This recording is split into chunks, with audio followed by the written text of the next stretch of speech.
Laughing Vikings Live. High vibe chats with actors, comedians, and creators, plus stand-up comedy, sketch comedy, and most importantly, you. That's right, join us every Monday for new episodes, and you can be a part of the show on Facebook Live, YouTube Live, and Twitch. Ask questions and interact in the comments, and make sure to share this with your actor, comedian, and creator friends so they can be a part of the show too. Can't make a live show? No problem. You can catch up on your favorite podcast platform and visit laughingvikings.com to find out how you can join the cast and crew. All right, it's time for today's show. Buckle up and make sure you stick around to the end because we have a special surprise for you. All right, ladies and gentlemen, it is Laughing Vikings Live. Happy Monday Fun Day. Let's go.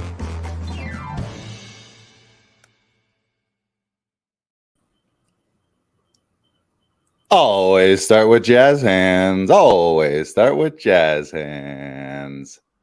Welcome. This is episode 114. That's 114 times.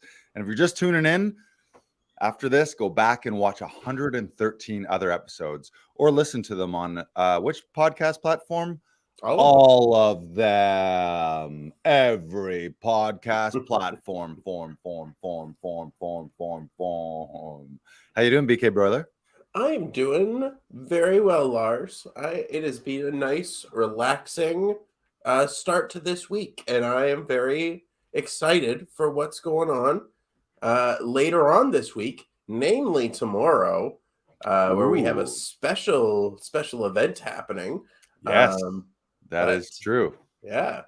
But yeah. Should we remind people about what that special event is? I think we should. I think we've been teasing him long enough, Lars. Yes, that is right. We are hosting through Laughing Vikings and Actors Audition Club. We're hosting a special acting masterclass with none other than, and if you've listened to the podcast, you've heard his name 1,000 times, maybe 1,000,000 times. And I don't think I'm exaggerating there. Literally 1,000,000 times, not figuratively. Literally 1,000,000 times you've heard the name Tom Todoroff from the Tom Todoroff Conservatory and Studio. Brandon's been a member with him for a year and a bit, I think. Yep. Myself as well. We're going to talk lots about Tom today, but tomorrow, which is November 17th, Thursday, November 17th at 6 p.m. Eastern Standard Time, up until sometime between 8 and 9 p.m. Tom has generously donated his time to come give a free master class where he'll be working with actors on their monologues, directing them, coaching them, teaching all of us and sharing his vast knowledge that he's had throughout his career as an actor, director, producer, and coach.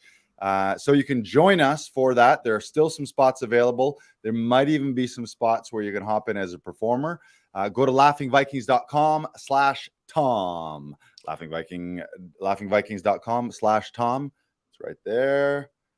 And that is tomorrow. So today, what we thought we would do is as a little precursor here, a little runway until we launch the masterclass tomorrow, is we would introduce you to Tom a little bit by sharing some of our notes from the hours and hours and hours and hours and hours and hours and hours and hours and hours and hours and hours of hours and hours and hours and hours of training we have had with Tom. And hopefully for everyone who is joined, I think we're up to, as of the last check, there's 42 people who have registered for that Zoom workshop tomorrow. We've got people joining us from all over the world. And we're going to host some people here in the studio. So if you're in the Toronto area and you don't have a home setup for Zoom, which also I just want to say shame on you because you should have a home studio. But if you don't, you can come join us here. We're going to have a small group of people. We'll have a little viewing party here in our studio. And then when it's time for someone to work, they can hop in the back room to have a little privacy and they can work in that studio. And then we'll have our viewing gallery in the front studio here. But today we want to introduce you to Tom. And I just first want to share a little bit of story about how I met him because I have a little souvenir that says Tom Todoroff Intensive. And you see the date there? Yep. January 30th, 2015. So what is that? It'll be 8 years. Yep. And So I'll take you back to 2015. At the time, I was doing lots of stand-up.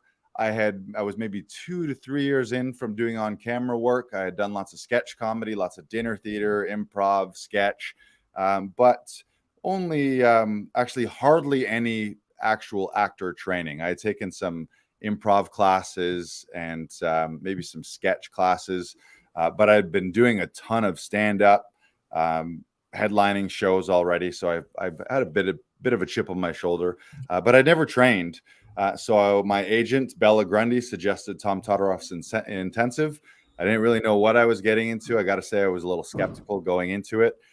Even the first, they always set up their intensives where they have a voice and speech coach run an hour voice and speech warm up, and during that I was looking around at these actors. And I just say that in quotation marks just because to me, coming from the stand-up and sketch world, I saw like straight actors as maybe a little hoity-toity or a little taking themselves too seriously. And I was like, what is this all about? And I specifically remember feeling very uncomfortable during that voice and speech warm-up. People all making these crazy noises and crazy faces and lip trills and tongue twisters and all the things for anyone who's taken a proper voice and speech class, all the things you do to properly prepare your instrument and to connect with your voice and your breath, which is your connection to emotions. All the things now that I've learned are really imperative and essential to a great performance. But at the time I'm looking around, and this is me coming from a stand-up background. I had done crazy things on stage and in sketch comedy, but I'm looking around at these people and I had this real, I don't even know how to explain it, but just this weird, I guess it was an insecurity looking around at these people thinking, what are they doing? Oh, I don't want to, they're doing all these weird stuff. But I took 1, 2, 3, 4, 5 full pages of notes.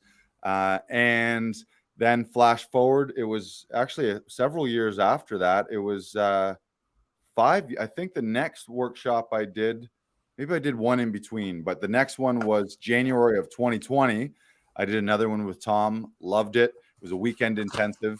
The first one I just signed up as an auditor. I wasn't even performing. So we did the voice and speech workout, and then I kind of went and hid in the back and feverishly took notes and loved what I was seeing. But then I did another one where I finally signed up as a performer. Loved that. Got to work with Tom on stage and really felt invigorated and revitalized. Learned a ton. Then I signed up for another one in March of 2020.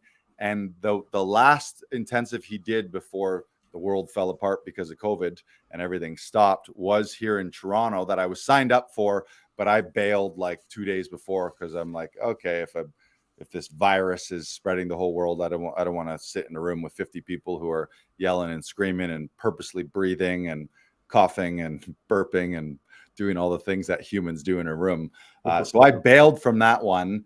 And then a few months later, when everything was shut down and there was I had no stand-up gigs, there was no TV and film, there was no theater, there was no live events. We were all in lockdown. They started their Zoom weekly workshop on Saturdays. So it was the summer of 2020. I signed up with that. So every Saturday I was part of this amazing 5-hour workshop, which in retrospect was just such a blessing. And I'm so grateful for that because during a time when nothing was happening, it kept me on track and kept me focused. And in a year in 2020 where I was probably on stage and on set less than I had ever been since I started, I felt more like an actor and more like a performer than I had ever had in my life because I was working and training and learning every week. And his weekly workshops are incredible. Brandon, you've attended a ton of them. There are 3 classes in one. There's text analysis. Then there's a full voice and speech class with world-renowned voice and speech coaches, people who have trained and coached at Yale, at Juilliard, at CalArts, at the Royal Shakespeare Company, people who have coached people on Broadway and in Hollywood TV and films. So that year and a bit was incredible.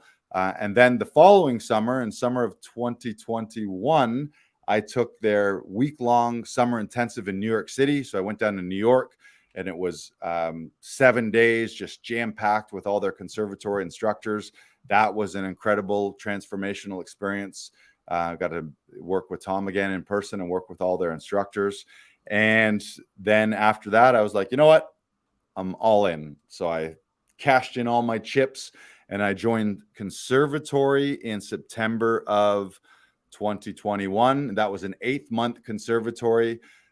Initially meant to be hybrid, meaning some people would be in person in New York and then other people who couldn't get to New York would be there via Zoom. However, the pandemic raged on and New York really didn't open up. So 7 of those 8 months ended up being virtual over Zoom, which in my opinion was amazing and probably easier. And if it had been only in person, I may not have even signed up. Because then you have to figure out how to live in New York and all the extra expenses of accommodations and New York living. But I could do it from the studio here at home. And then the very last month in April, May of 2022, I was down in New York City for some of the final classes and our graduation and all that. So all that to say, it's been a long journey that started in January 31st of 2015. So started 8 years ago. And I can attribute a ton of my success in the acting world and also in life from Tom.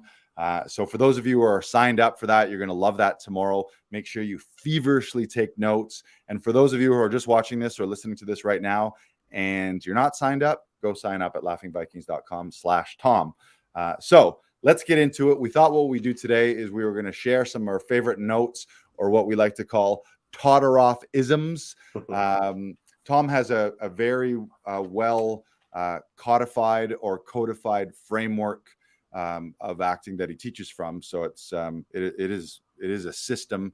But on top of that, he's got all these brilliant sayings and things that he often shares during the sessions that you'll hear over and over. And that's one of my favorite things about training with him is it's consistent. I look back to my notes 8 years ago, and then if I look to my notes from last week's Saturday workshop, a lot of it will be the same because there is a consistency to it and there is a framework and a process that he follows.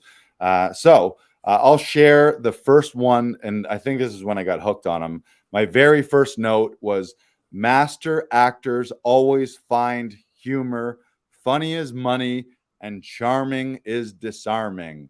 And I did not expect that coming from him. I was thinking that this was going to be some fancy hoity-toity acting coach and it was where everyone was going to be all proper. So coming from a stand-up and sketch background, immediately I was hooked and I was like, oh, humor, funny is money. This guy's into humor and into comedy.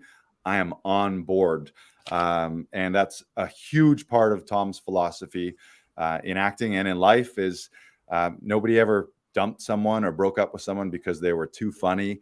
And nobody ever didn't give someone an acting job because they were too funny as well. So he always talks about the negatives are always written in the script. It's our job as actors and as human beings to find the humor and to find a positivity and also find the love. So that's one of my favorite things. And that was the first note I ever took.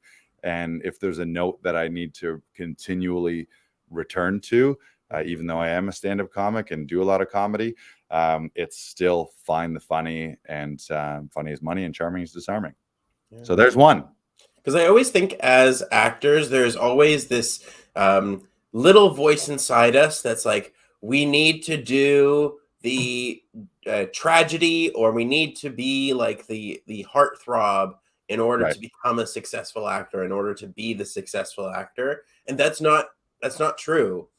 And like we've seen throughout film, the characters that we gravitate towards have tons and tons of humor and like have such this like dry sense of humor. And I always think of the best example, which Tom always gives, is Hannibal Lecter in The Silence of the Lambs, and Anthony Hopkins' performance, because there's a ton of humor, there's a ton of mischief, and like it's fantastic. Which on paper, if you were to read that script, probably an awful, horrifying thing of a cannibalistic serial killer who's raping and murdering women and men. Maybe I forget that story, but even the Buffalo Bill side of things was awful. So it's like, why would you ever want that? But what what Anthony Hopkins did is he brought so much charm and positivity and humor and fun to that role, where then as a character, he just became this fascinating guy. And you find yourself watching that and you're like, why do I like this fucking horrible human being? And you like him because he's charming and he's disarming, which is probably something to say about some serial killers, how they reel people in. They always say like, oh, he was such a nice guy. And he always seemed like such a neighborly fella, you know? Not obviously advocating for serial killers here, but I am advocating for finding the humor and finding the positivity in your life and in your work. And you're right. A lot of times we think it's got to be serious and, oh, it's emotion and it's about emoting and I got to cry and I got to cry on command and I got to be this serious person, especially with things like some classical plays like Shakespeare or Chekhov, where it's like, oh, it's just such a serious time. And then it ends up being horrendous and boring and terrible to watch. And it feels bad to even perform that stuff when you perform it that way, because you're like, there's no life in this. And the biggest problem with it is it's not truthful. It's not real, because in real life, humans find humor in the worst of scenarios. At funerals with your families, someone will break the tension with a little crack and you find some levity and some love in what's an otherwise terrible situation. After natural disasters, people figure out, how do we carry on? And it's through singing a song and having some fun and cracking some jokes. And even in like the worst of worst scenarios, if you read books about the Holocaust and things like that, how do people get through that?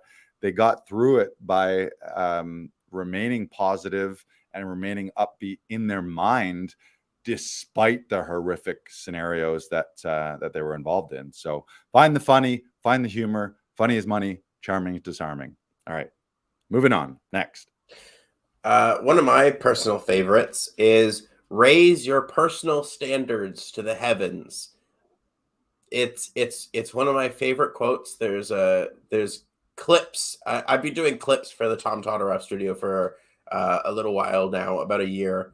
And that's always one that I come back to and then we'll make countless clips of, because I absolutely love that line. And I think it's so important for actors, especially actors and performers, because we're the only ones that are held accountable for our own work. And we're the ones that have to put our stamp of approval on it. And if we want to make sure that we are elevating our game and making sure that all of our auditions are top notch, then we need to keep raising our standards and continuously find the things that make us uncomfortable. And this goes hand in hand with another quote that Tom likes to say is, get comfortable being uncomfortable. Because the more uncomfortable you are, that's probably the closer you are to getting to the right beats and to the heart of the scene. And like that, it makes all the difference. Because like no one owes you anything in this business. We come out of theater school, we come out of these conservatory programs, and we think like, oh, I'm done. I've learned everything that I've needed to learn in acting. Good, ready to go. That's it. Put me in your movie. Put me in your movie. Put me in it. I'm ready to go, Brad Pitt. Let's go. Right. You're not at that level. And because, as Tom likes to say again, you have paid, or your parents have paid for you to be in those community theater shows, to be in those school shows. And they're also paying to see it.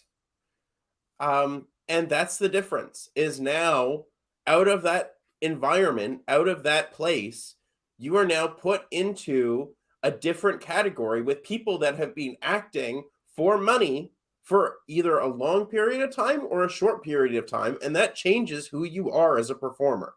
And the more you grasp the idea of no one owes you anything and you are your own way to elevate your own auditions, and if it comes from inside you, that drive, that's determination, it comes from inside you. And the more you give into that and the more you let that show in each and every audition, the more you're not going to be forgettable, the more that people are going to take notice of who you are, write down that name. No, you may not get the next 3 auditions right now, but they're going to remember who you are because you made choices and you're someone that is fighting to get better each and every single day. Right. Yeah, I love that. Elevate your or raise your standards to the heaven. And Tom's is someone who constantly is living that and calling us out on that. So it's things like your prep. Did you properly prep? Do you know exactly what you're saying and why you're saying it? Even your setup, your wardrobe. Are you ready to rock? Are you camera ready? Did you make all these small little choices that speak before you? And I think that informs your life outside of acting as well, as just constantly raising your standards, and expecting and demanding the best from you. Because a lot of in life, it's like, and especially in acting, I think a lot of people, they're trying to get the most by doing the least, and people take shortcuts, and they want to save money by not taking classes, and they want to save money by not getting professional headshots. And they're trying to take all these shortcuts when really it should be going deeper and deeper and putting more and more of yourself into things and raising your standards higher and higher and higher. And I think that's a formula for success in all avenues of life, in your relationships, in your career, in your finances, all of that stuff. So that's another great one. I've got one here that says, where was it? Acting is not about actors. It's about the story. And I think that's something that we forget as well. We sometimes we have our own personal blocks or personal preference, or you hear actors say things, well, like, oh, I wouldn't do something like that, or I wouldn't say it that way, or I wouldn't yell in that scenario, or maybe the opposite, I wouldn't cry in that scenario, or whatever it might be.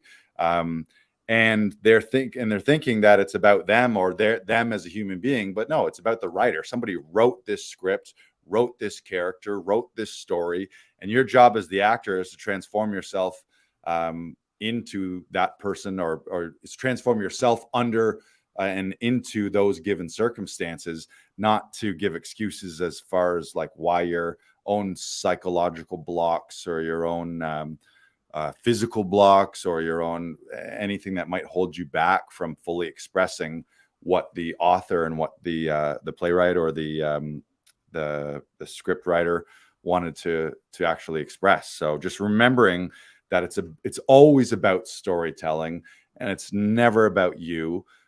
Even though as actors, obviously we get a lot of accolades, and we're the people that are on camera, and our big giant heads are in these close-ups on movie screens. But it is about the story, and if you put yourself in front of that, then you're sort of sabotaging the whole story if you're making it about you. And also making it about the story relieves a lot of pressure and relieves a lot of tension in yourself, because then you're just like, hey, it's not all about me. It's just about telling the proper story and conveying the story to the audience, not about your own little idiosyncrasies or your own little quirks or psychological stuff that you got running through your own head. It's just story. You got one there? Yep. All right, fire it up. I do.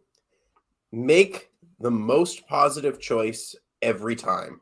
And I think we sort of touched on this a little bit with the comedy off the top. And so I won't dwell on this too much. But we do end up committing ourselves to the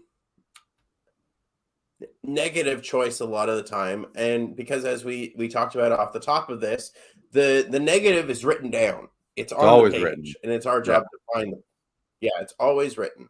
And it's our job to find the positive. And the more you focus on finding that love or that positivity, the more your scene will light up, and like you'll naturally find the humor. You will naturally find the opposites. You'll naturally find the mischief if you just focus on playing the positive. Right. Yeah. And I mean, I think that's life too. It's like, watch the news, listen to people gossip, listen to people complain. It's like there's so much negativity. So you can be a huge beacon of light, and you can be an outlier and be someone who stands above the crowd just by finding the positivity. And the other thing too is if 95% of the actors are doing it as written and reading negative words and thinking, oh, okay, this guy's pissed off and this is an argument and it's all negative, just a gross argument and no love and no positivity in it. And then they watch 50 people or 100 people do that, and then there's 5 people that find some love and find some humor. Those people naturally are just going to rise to the top. So find the positive. There's one here that is, all extraneous movement is bleeding energy. And that's something that, especially in film, but it applies to theater as well. Like things like whether it's facial stuff, or a lot of times people don't trust that they're enough. So on certain words and lines, they're pushing forward with them, or people doing the hands are always pointing, or shoulder shrugs as they're talking, all these little things that distract the audience and actually take away from the story. And that also ties into something that he often says, you can't, what is it?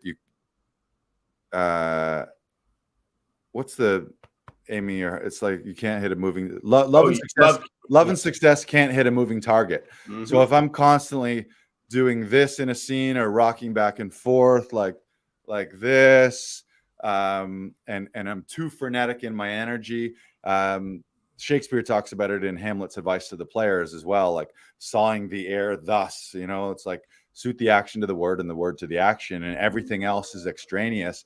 And a lot of people think like, oh, this is what I gotta be dynamic speaker, so I gotta talk like this, or eyebrows is one that I'm guilty of, and a lot of people at shoulder shrugs, or it's just kind of dancing feet, and all that takes away from the story. And he often says as well, aim your heart at the heart you want to reach as well. So, and inviting the audience in. So there's huge power, especially in TV and film. Like in TV and film, if you're in a nice close-up, I can't be doing this, and I can't be having a hand pop out of nowhere that's disconnected. Like that's so weird. So you got to get comfortable. And that in conservatory, that was a note that I got a handful of times where I was quote unquote trying, which is also a swear words. I was trying to do too much when I was in a tight frame, when all I needed to do was just sit there and just be a human being and let people see me as I did it right there. It's like you can't do that. It's like, where are those hands coming from? So just the idea of stillness, which really, that extraneous movement, what really helps with that is relaxation, doing those voice and speech warm-ups, taking classes like Alexander technique and Linklater technique, so that you are fully relaxed. And another one, we're sort of, I'll tie in some other of his Todorov-isms to this. He'll also say, tension draws attention.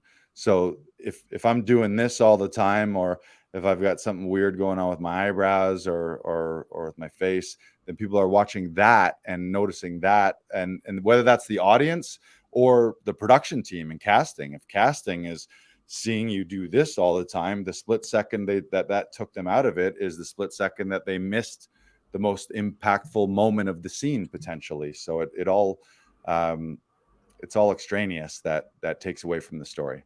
Mm-hmm. My next one actually comes with a clip from the Tom Todoroff YouTube page. Would you like to say the magic words, Lars? Roll the clip. In the world of show business, the hours are long. A lot of times they're on a remote location, so you don't get to go home. So we are looking for creative partners, not projects. Projects are people we have to handle, who aren't prepared, who don't know all their words, etc., etc. In every area of your personal and professional life, aspire to be a partner, never a project. And when we're holding auditions, we're not looking for new friends. We don't have time to see the friends we have. We're looking for creative partners that are going to get us home on schedule, on budget, so we can see the friends we do love and the partners we do love. The thing that I've always loved about the word partner is it always has felt like an equal. And that's the reason I absolutely love the word, and why I think it's important that we all strive to be creative partners in this process rather than actors that are fighting for the scraps. Right. Or begging for a job or Yes. desperately needing a job. Mhm. Yeah. Because when you show up on set and you are that beggar, or you are that that person that is just doesn't know what they're doing, you're not gonna be successful. You're not gonna be someone that they bring back because you're not there ready to be a part of that process. And like, I think we've all worked with people that we absolutely adore working with because they're either a problem solver, or like they're just fun to have a back and forth with. Because Right. like that's what we all strive to have, is we strive to get that that person that we have that interaction with, so that we can create something together. It's all about coming together as a team to create something that people are going to watch again and again. And like, the more we have those creative partners coming in to add their 2 cents to something, or to add like their point of view to something in that context of the movie or TV show or play or what have you, like that's what makes great art. That's what makes like the process so much fun, and it makes us want to work with you again, because you're there being like, yeah, I can do this. I'm bellhop, but that's okay. I'm coming in and I'm like, well, if like, oh, we don't know how we're going to film this. Oh, well, what if we did that? Oh, that's great. Let's do that. That's perfect. And like, that brings everything together and it makes everything go faster. And like, again, like as Tom said in that clip, you get to go home to the partners and friends that you love, and you get to hang out with every day because you want to be around them. Right. Yeah. Love it. All right. I've got one here. The universe is intensely specific. Make nothing general. Being general is lazy, and also being general is not truthful. It's not how the world works. Universe, whether it's a certain species, or like if you look at a flower or you look at a snowflake, it's like everything is so specific. It's not general. Even people, you look at every person, and every person has these very, very unique, specific things: how they say things, how they dress, how they look, how they cut their hair, what they wear, versus if you vanilla, or just like you kind of like wash everything over with one tone. And that applies to your, like when you're doing a monologue, finding all of the notes, finding all of the beats, making all of the choices, rather than you have a preconceived notion like, oh, this is a fight, this is an argument, I'm mad at her, so this whole scene I'm mad. And then you watch that and nothing specific. It's just, oh, that guy was generally mad. Okay, that guy can yell and be angry. Great, way to go. Like, who can't do that? So just being very specific, specific in your choices, specific in your movements, especially movements, physical movements. So we already talked a little bit about it, but if it's always this over and over, it becomes the same thing over and over, and then it just doesn't mean anything. Versus finding specific ways, like when you're handling a prop, you can handle it just in a very generic, general way, or you can do something with it that is very specific and informs your character and informs the story, and ultimately is unique compared to 100 other auditions that they saw. Being very specific with your wardrobe choices as well. Tom, I'll often say your background and your wardrobe and your lighting all speaks before you even say a word in an audition. So if you're very specific about that, then they see someone, oh, this person makes strong choices. And when you are specific, especially when it's specific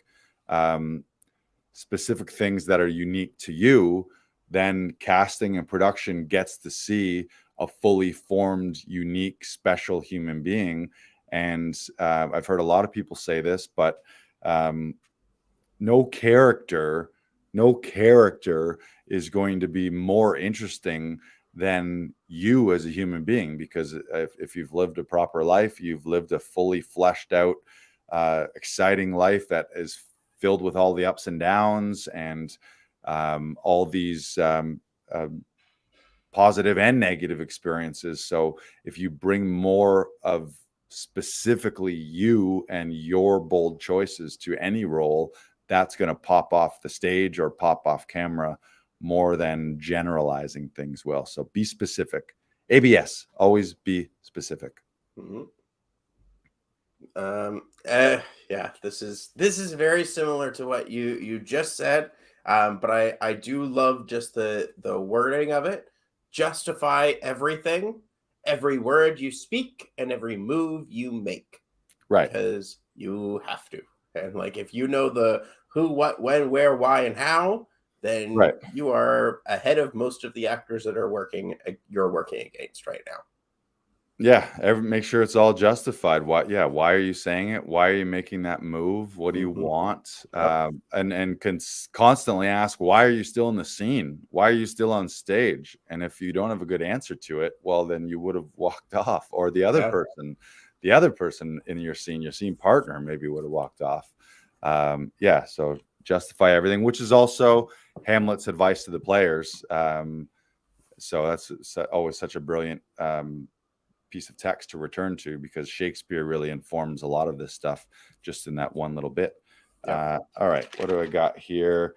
I convince myself I am an artist and the world is my witness. Yes. I think that's a great quote, because a lot of us we're waiting for validation from the other, from production and casting or other actors or the general public when they see something, and you want a good review or you want to hear from a critic that, oh, that guy was great. But it's not about that. It's about making the choices and following the habits and doing all the things that make you a true artist, and then just trusting that if you're doing those things, that's enough, and the world will see you doing it, and you don't need their validation. So it's about making, like, especially our philosophy with auditions here when we're helping people, it's making big, bold choices that are unique and specific to you, so that you can then wash your hands of it and then just be like, hey,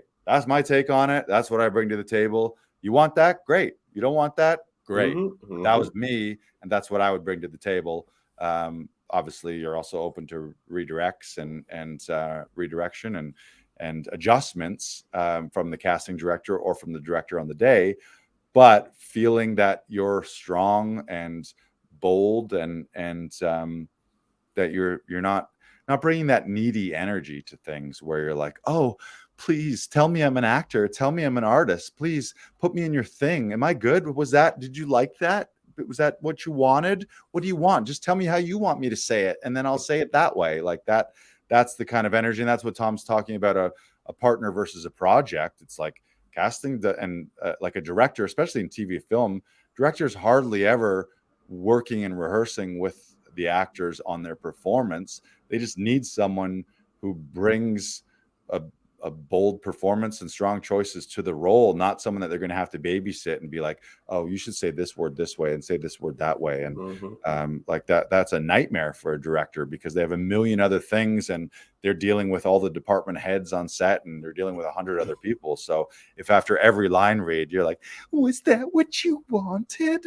Was that good? It's like, and that is one of the challenging things about being an actor, is we get a shockingly little amount of feedback. Like, you often think about the hundreds and hundreds of auditions you've had. How many times have you heard from your agent, like, that was amazing? Or from a casting director, thank you so much, that was awesome? Or even when you shoot something from a director, or even when they book you, you often don't hear, oh, this is why I booked you. This was great. And this was great. We love this in your audition. It's kind of just like, nobody's got time for that. You booked it, do your job, and bring your A game on the day, not be babysitted, be babysat and be coddled and stroked. And I got to work your ego and make sure you feel good. You got to make yourself feel good.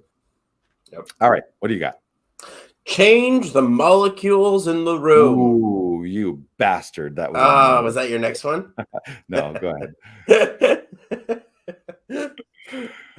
There's a lot of times, especially early on in your career, and again, we've talked about this earlier on.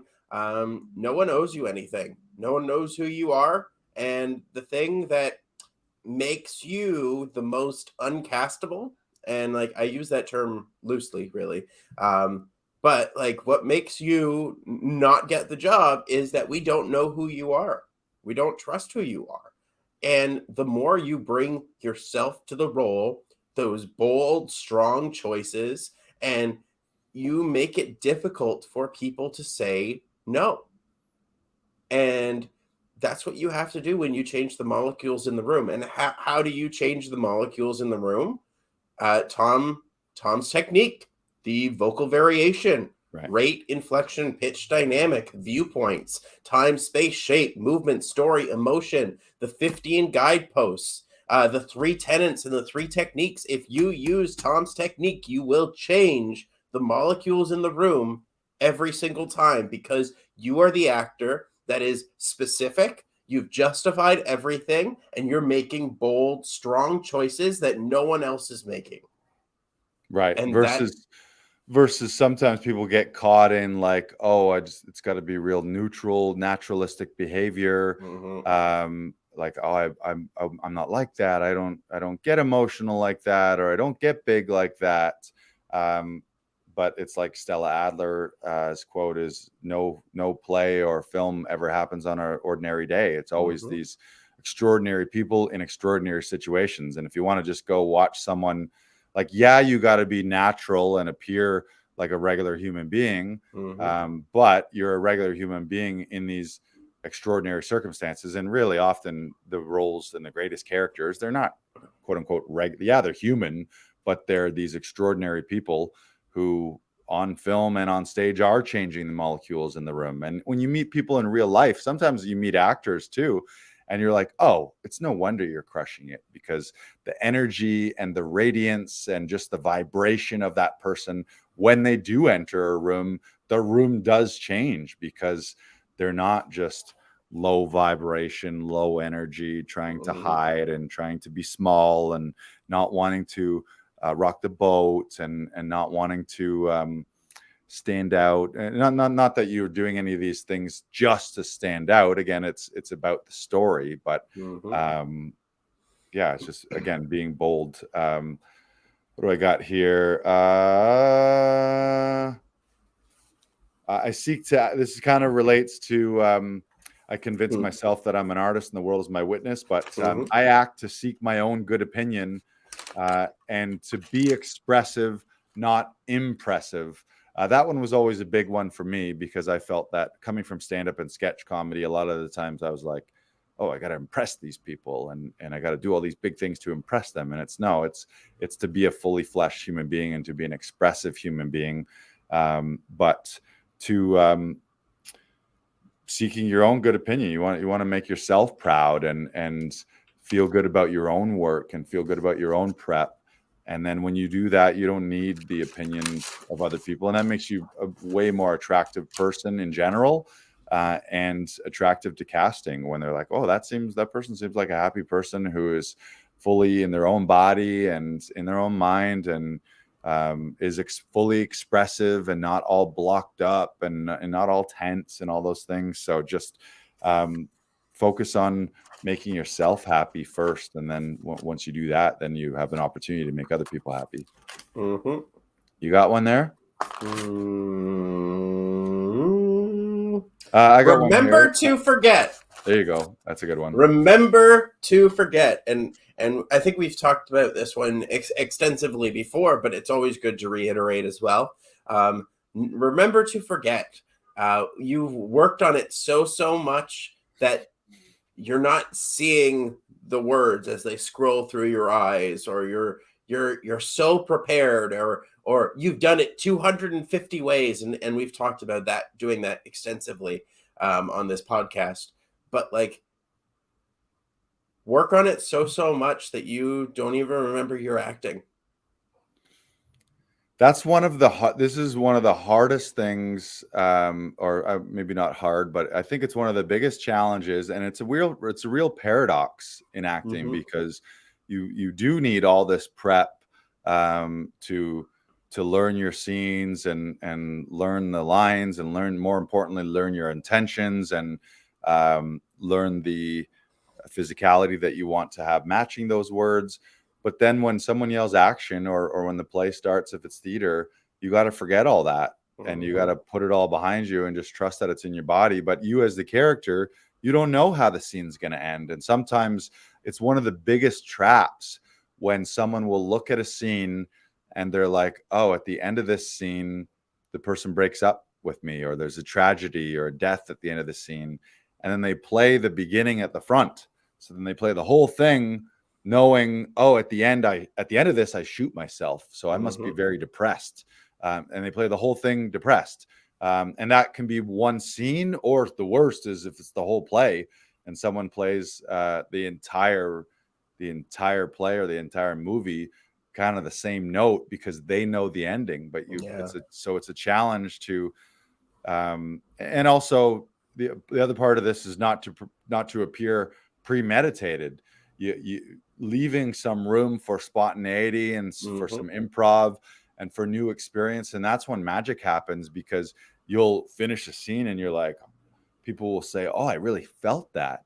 And it's because they kind of let go of some of that preparation and let go of some of those premeditated choices that maybe you made those choices and you like them. But if it becomes too formulaic and too pre-planned, audiences get a sense of that too. And your scene partner, it just won't seem like a real interaction, because in real life, if you and I walk into a room, I don't know what you're going to say and you don't know what I'm going to say. And we don't know how the conversation is going to end. And that's real magic happens. And it's still one of the most challenging things. And I'm thinking that in working monologues, like I've been working a ton on a Shakespeare monologue, and I've said those words probably now thousands and thousands of times.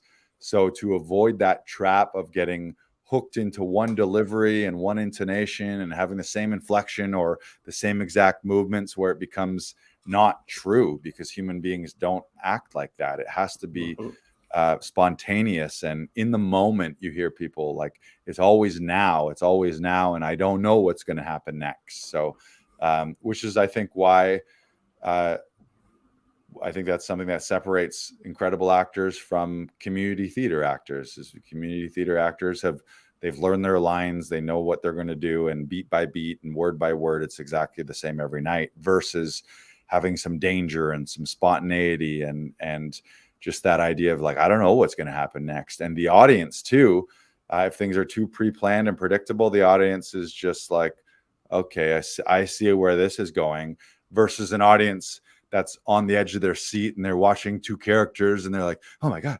holy shit, I didn't expect that coming. Like versus something where it's just so pre-planned and premeditated. So yeah, that's a great one, which also falls in line with act at the speed of life is sort of tandem with that one.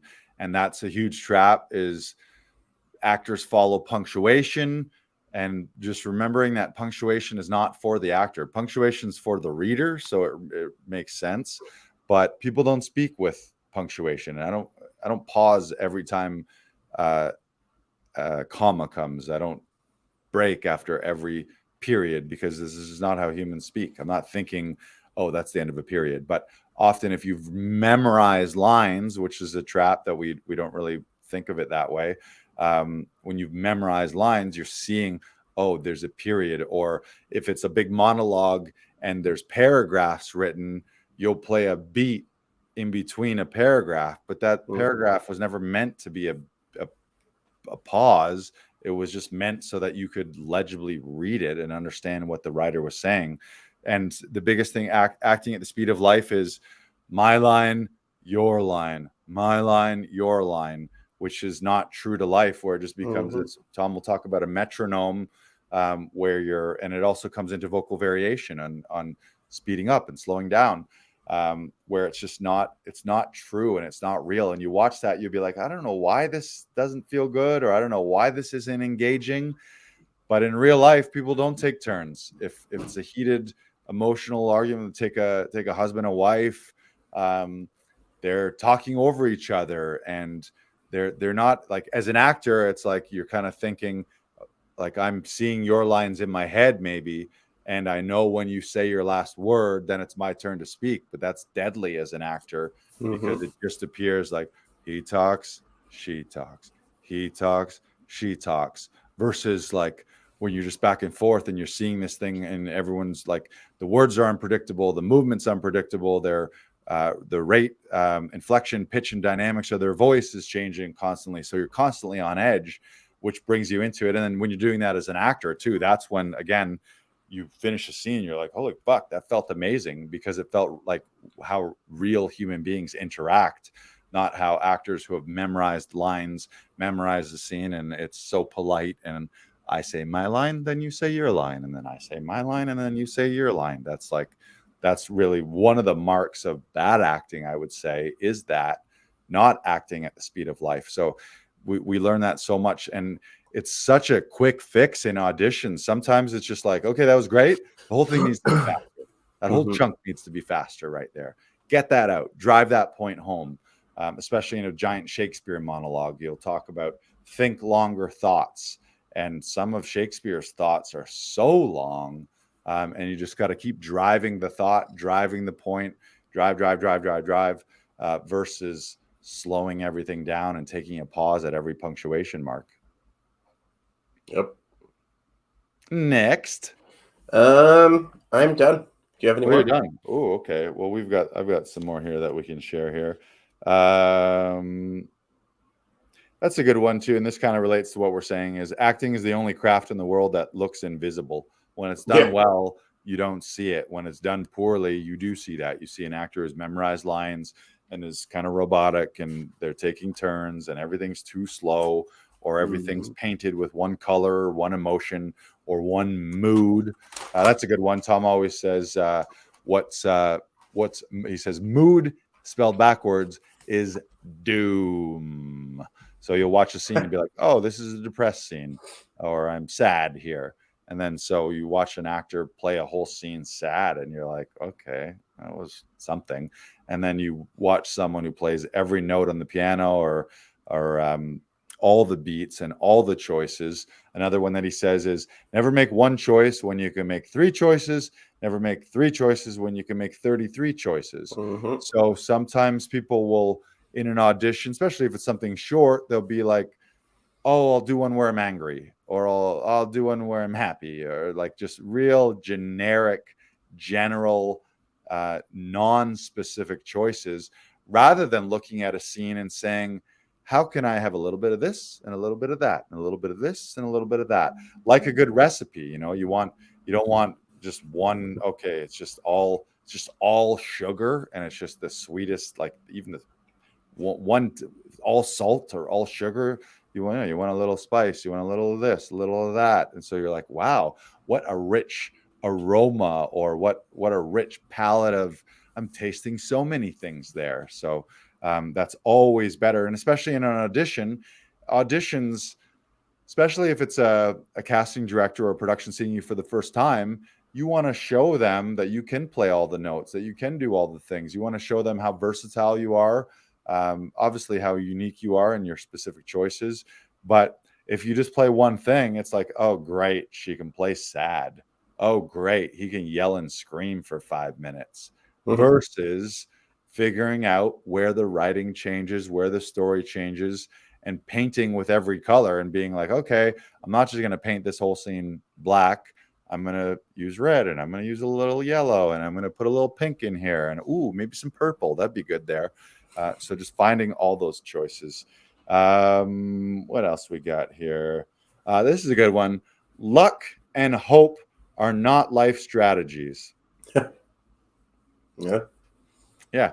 I mean, what are life strategies? Having a good work ethic, taking the right classes, putting in the time, putting in the energy, versus thinking that you're just going to get lucky with a lucky break. Yeah, that might happen, but that also won't sustain you. You might get one job because you're lucky, or but just generally just hoping for something is not the way to get things done. This one's good. The most direct route to self-love and success is to make a series of commitments and keep them at all costs. Do you want to talk about that one? Can you go first?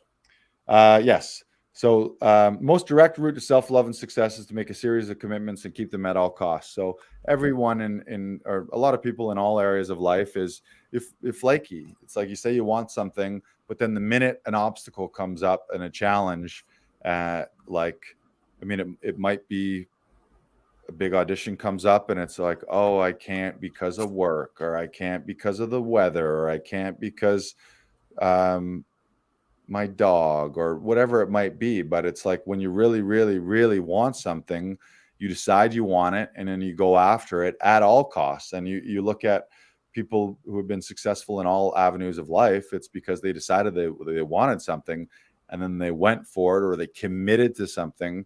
That's why for me, that's almost over and above the actual training itself, the decision and commitment to join conservatory, that in and of itself was a bigger thing than the individual training that I received, because I decided, okay, I'm going to show up 20 hours a week for 8 months.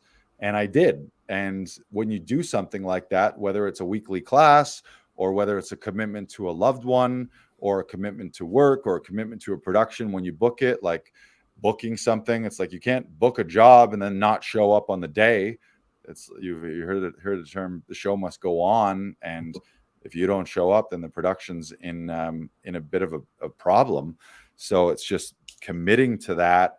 And then you start to build your own confidence, versus the opposite. If you're always flaking out, or if you're deciding, you could also apply this to fitness. If you're deciding, oh, I want to get fit and healthy, so I'm going to get a gym membership, and then you don't show up, you're starting to train your mind that you don't show up, that you don't honor your own commitments. And then you end up being a person of weak character and of weak commitments, because even when you do make commitments, your brain and your body and everything is going to be like, oh, I usually don't follow through with this shit. And then you don't, versus when you do, like I'll use you as an example, Brandon, you're always here when needed. When someone books you, you're here. I can count the number of times in 2 years, probably on less than one hand, that something has come up where you weren't able to run a session, or if you said you were going to be here to help with Comedy Alley, when I generally, like 99.9% of the time, I know if Brandon says he's going to be somewhere and do something, that it ends up getting done. And that makes you head and shoulders above so many people, because we all know people where they say that, oh yeah, I'll be there, and in the back of your head, you're like, sure. Or Tom will harp on some people using the word try. You ever ask someone, hey, you want to come to the party? And yeah, I'll try to be there. When I hear that, it's like in my head, like I don't want to be confrontational, call people out on it, but in my head, I'm like, they're not coming. They're not coming, because when I'll try to be there, what does that even mean? I mean, I'll try to be there. You're going to be there, or you're not going to be there. Don't try to be there. It's like, imagine in a big commitment, like if you're like, yeah, oh, congratulations, you're hired. You start Monday. Great. I'll try to be there. Be like, what? Or will you marry me? Yes, I do. When's the wedding? Oh, I'll try to be there. I thought you were going to be there. No, I'll try to be there. Or it reminds me of Simpsons, where Bart has a line where he's like, or maybe it was, I don't know if it was Homer or Bart. I think it was Bart. Bart says, I can't promise to try, but I can promise to try, which is even worse. Anything you want to add to that about commitments? I think it's one of and it's one of the ones that I wanted to finish off on as well. It's comes back to my first one about raising your personal standards to the heavens, and it comes from you. If you want this, if you want to be a professional actor, if you want to be a professional storyteller, if you want to be a stand-up comedian, then you're the one that's going to have to commit to this. And committing comes in lots of different forms: financial commitment, personal commitment, time commitment. It's not something that comes lightly, and it's not something that doesn't demand a lot of time. It demands an incredible amount of time. And the more you do it, the better you're going to get at it. And subsequently get faster at it so that you do have more time for other things that you maybe want to do. But like, if you're not committed to this and haven't made a list of things that you're going to accomplish either this week, this month, this year, then you're doing yourself a disservice as a performer, because nothing is given to you. We always have to interview for our roles, audition for our jobs, and we have to earn those spots. Do we have complete control over every aspect of that casting process, of that audition process? No. Yes. Oh, we don't. Oh. But what we do have control over is ourselves, our commitment to our craft and to ourselves. And as Tom likes to say, an actor is a professional human being. Love it. And the more that we understand how human beings work and how we operate, like, a lot of us suffer from procrastination. But if we make a series of commitments and do everything we can to stick to them, we have something that we're striving for. And we're willing to break that procrastination stick, I guess. Procrastination stick. I like it. Procrastination stick. We're willing to break the procrastination stick. Love it. Love it. Well, I mean, we could go on and on and on and on. We got so many notes. We've spent hours and hours with Tom. I'll share the last couple here, and then we'll wrap it up. Make sure, if you haven't done so already, register for the online workshop. It's a masterclass. Tom's been nice enough to present it or to do it in conjunction with Actors Audition Club and Laughing Vikings. It is free. Go to laughingvikings.com/Tom, and you can witness some of these transformations while he's working with actors directly. Yep. Or you could submit to be a performer and actually do a monologue and be coached and directed by Tom directly. But I'll share this one. It relates to trying. To try is a lie. Like when someone says, I'll try to be there, it's like, just tell me no. You know, I'd rather you tell me no, I can't, because I'd love to be there, but I have this other commitment than, oh, I'll try to be there. Yeah. But he says, to try is a lie. It makes me cry, and then I die. And Nike never said, just try it. They said, just do it. One of the biggest ones, and it relates to what you just mentioned, is ask and fight for what you want and say no to what you don't want. So if this is something that you want, whether it's acting or life as a performer or anything in your life, fight for it. And I think that's something that we forget. It's like we kind of want it, but then we kind of only half fight for it, or we let other people steer us in other directions, or we let other people talk us out of it. But yeah, it's like no one's going to do it for you. You got to fight for it. And I think all of us in all areas of our lives, you know, deep down, if you've, especially if you've done any training and learned from top mentors, you know the things that you could be doing right now. You have a picture of, what if I was doing this all out? What if I gave this all of myself and was doing all of the things that I could be doing to get to that goal, or to get to that level, or to become that person that I want to be? And most of us fall short, and we're really the only species that does that can really recognize and perceive our vast potential and then play way below that. Like, I've heard the saying, a tree doesn't decide, oh, I'm not going to grow bigger and grow taller and more rich and more robust, and my roots are going to go deeper. The tree doesn't half-ass it. You know, no animal does that either, except for humans. We're this weird paradox of humans, where we're the most powerful human, I think, beings out there, because of our ability to see the future and to learn from the past, and our brains and our opposable thumbs and all the things that make us so special. But we also have this ability to phone it in and procrastinate, and to just play at levels that are way below our vast potential. So ask for what you want and fight for it.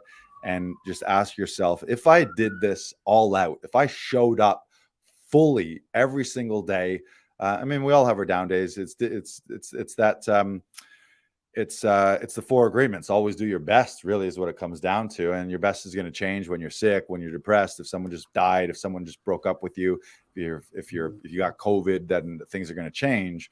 But always be asking yourself, what can I be doing? How can I be showing up fully? Am I really fighting for this? And don't say that you want something and then underperform or underplay. If you really want something, commit to it and go for it and show up. And that's a big part of it too, is just showing up. You'd be hard.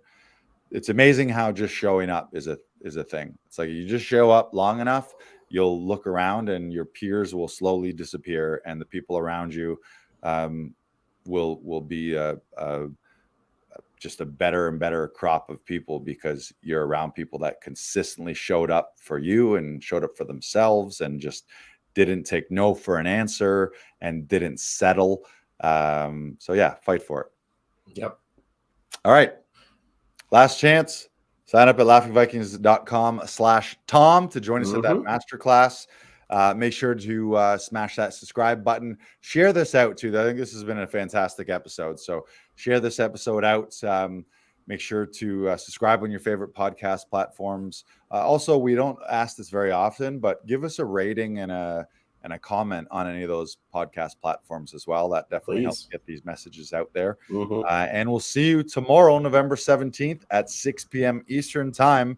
And I guarantee you're going to hear a ton of what we just explained from Tom, but he's going to say it in his own way and in a better, more impactful way probably than we've said it. But I'm also proud of, like, think about how much of that is ingrained in us, and it's because we've heard it over and over again. People, we need to hear these messages over and over again, and it's not just hearing it, it's telling it to ourselves as well.